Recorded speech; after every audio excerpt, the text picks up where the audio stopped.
Il y a des boîtes qui existent où ils ont tout numérisé et en gros tu gères toi-même ton syndic, mais en mode Tout à fait. avec une app ou un site, j'en sais rien. On en a beaucoup entendu parler sur les dernières années. Ah, il n'y a pas un mec qui est en procès et compagnie. Ouais. Je sais plus si. Si, il y a beaucoup de procès.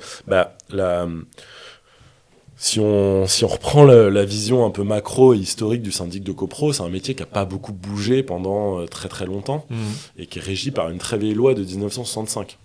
Donc c'est pas un monde de modernité, le syndic de copro. Ouais. Et justement, tu as ces nouvelles entreprises et néo-syndics qui sont arrivés avec des outils numériques un petit peu plus puissants et qui ont automatisé pas mal de choses, qui ont mutualisé pas mal de services et qui avaient plus de dur, quoi, qui existaient en ligne ou qui avaient des locaux à Paris mais qui géraient Nantes, la Bretagne, Strasbourg, etc. Donc du coup, qui permettaient de couper un petit peu les coûts de fonctionnement. Mais en fait, tu vois, typiquement, l'entreprise à laquelle on pense, et si les gens pensent syndic, ils sauront de qui on parle, grosso modo. Mais tu vois, j'ai encore eu un coup de fil aujourd'hui même d'une entreprise où le mec, ils sont gérés par cette boîte-là. Et en fait, lui, il a plus suffisamment de temps pour s'occuper de la gestion de la copro.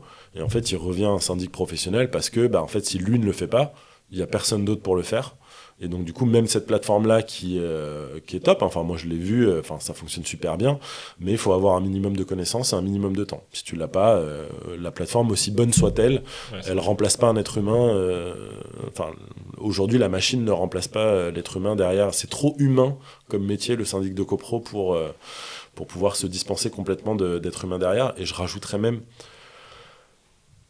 on va dire, la plateforme, vraiment, c'est top, ça fonctionne bien, etc.